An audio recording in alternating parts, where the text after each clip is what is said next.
بسم الله الرحمن الرحيم والصلاه والسلام على اشرف المرسلين سيدنا محمد عليه افضل الصلاه واتم التسليم. هنتكلم النهارده عن مباراه العوده بين الاهلي وصن داونز في قبل نهائي دوري السوبر الافريقي. مباراه الذهاب انتهت في جنوب افريقيا 1-0 لصالح صن داونز، اللي اتلعبت يوم الاحد اللي فات 29/10/2023. مباراه العوده هتتلعب يوم الاربعاء 1/11/2023 الساعه 8 مساء في استاد القاهره، الا ان نوافق على حضور 50,000 متفرج لمسانده وتشجيع النادي الاهلي. مباراه منقوله على قناه اون تايم سبورت، قناه ابو ظبي الرياضيه، وفي كلام انها ممكن تتنقل على قناه SC سبورت القناه السعوديه.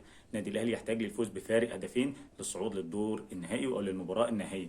كلنا عارفين ان الاتحاد الافريقي لغى قاعده الهدف بهدفين بره الارض، يعني كده صن داونز فاز بالشوط الاول 1-0، ان شاء الله النادي الاهلي في الشوط الثاني اللي هيتلعب في القاهره يقدر يفوز بفارق اكتر من هدفين باذن الله.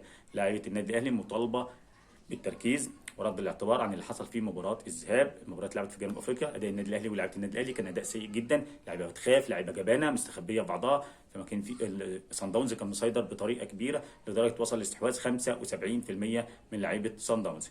ان شاء الله التشكيل متوقع للنادي الاهلي في مباراه العوده يوم 1/11 يوم الاربعاء: محمد الشناوي في حراسه المرمى، اكرم توفيق باك يمين، علي معلول باك شمال، من قلبين دفاع رام ربيعه ومحمد عبد المنعم، ونص الملعب اليو ديانج، وجنبه مروان عطيه، هاف يمين بيرسيتاو، هاف شمال أردا سليم، راس حربه محمود عبد المنعم كهربا. هنشوف هيلعب بالثالث في نص الملعب محمد مجدي قفشه ولا هيلعب بمين. ان شاء الله النادي الاهلي يقدر يفوز ويرد اعتباره. مسانده كبيره من جماهير النادي الاهلي للفريق في مباراه صن داونز، وان شاء الله نقدر نفوز ونصعد للمباراه النهائيه. والسلام عليكم ورحمه الله وبركاته، وعاش الاهلي وعاشت جماهيره.